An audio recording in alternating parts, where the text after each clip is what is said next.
சிலுவை பாதையின் இரண்டாம் நிலை. யோவான் 19வது அதிகாரம் 17வது வசனம்.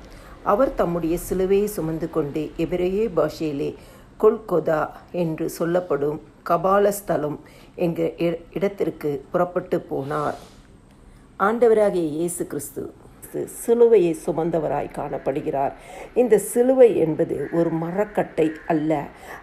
அது நம்மளுடைய பாவம், நம்மளுடைய துன்பம், நம்மளுடைய சாபம், நம்மளுடைய நோய்கள், நம் முன்னோர்களின் பாவங்கள் 3ஆம் 4ஆம் தலைமுறை மட்டும் தொடர்ந்து வர பாவத்தின் கிரியைகள் எல்லாவற்றையும் ஆண்டவராகிய இயேசு கிறிஸ்து சுமந்து கொண்டார். தன் தோளில் அவர் சுமந்து கொண்டு அவர் நடக்கிறார். இது சிலுவையின் இரண்டாம் நிலையை குறிக்கிறது.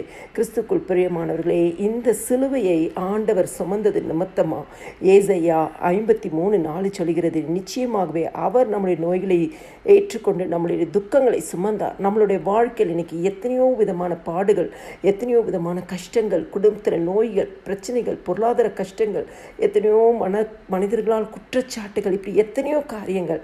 ஆனால் இந்த சிலுவை மரணத்தினாலே இந்த சிலுவையை அவர் சுமந்து கொண்டதுனால நம்மளுடைய நோய்களை சுமந்து கொண்டார், நம்மளுடைய துக்கங்களை சுமந்து கொண்டார்.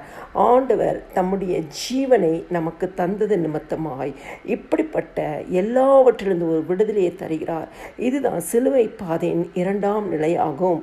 ஆண்டவராகிய இயேசு கிறிஸ்து சிலுவையை சுமந்து சென்றதுனாலே ஏசாயா 53 சொன்னது போல அவர் எல்லாவற்றையும் ஏற்றுக்கொண்டார். அவர் நம்மளுடைய துக்கங்களை சுமந்து கொண்டார். அது சுமந்தது நிமித்தமா நம்மளுடைய வாழ்க்கையில ஆண்டவர் ஒரு பூரண ரட்சிப்பை தந்தார், சமாதானத்தை தந்தார், நித்திய ஜீவனை தந்தார். இன்றும் நாம் இயேசு கிறிஸ்துவின் சிலுவை மரணத்தை சொல்லி ஜெபிக்கும் பொழுது ஆண்டவராகிய இயேசு கிறிஸ்துவின் சிலுவை மரணத்தினாலே பாவத்திலிருந்து விடுதலை, சாபத்திலிருந்து விடுதலை, பூர்வீக கட்டுகளிலிருந்து விடுதலை, நோயிலிருந்து விடுதலை, இன்னும் எந்த காரியத்தில் கட்டப்பட்ட நிலைமைகள் குடும்பங்கள் இருக்கிறதோ ஆண்டவராகிய இயேசு கிறிஸ்து நம் நிமித்தமாய் சிலுவையை சுமந்ததினாலே, நமக்காக அந்த சிலுவையை சுமந்ததினாலே, நமக்காக அந்த சிலுவையை சுமந்து அவர் கொல்கத்தா என்ற மலையில் கடந்து போனதினாலே, நமக்காக தன் ஜீவனை கொடுத்ததினாலே இன்னைக்கு நாம் விடுதலை அடைந்து விட்டோம். கிறிஸ்துக்குள் பிரியமானவர்களே, இயேசு கிறிஸ்துவின் சிலுவை மரணத்தை நினைத்து ஜெபியுங்கள். ஆண்டவர் உங்கள் வாழ்க்கையில் அற்புதங்களை செய்வார். எல்லா துதியும் கனமும் மகிமையும் ஸ்தோத்திரமும் என் ஆண்டவராகிய இயேசு கிறிஸ்து ஒருவருக்கே செலுத்துகிறேன். ஆமேன்.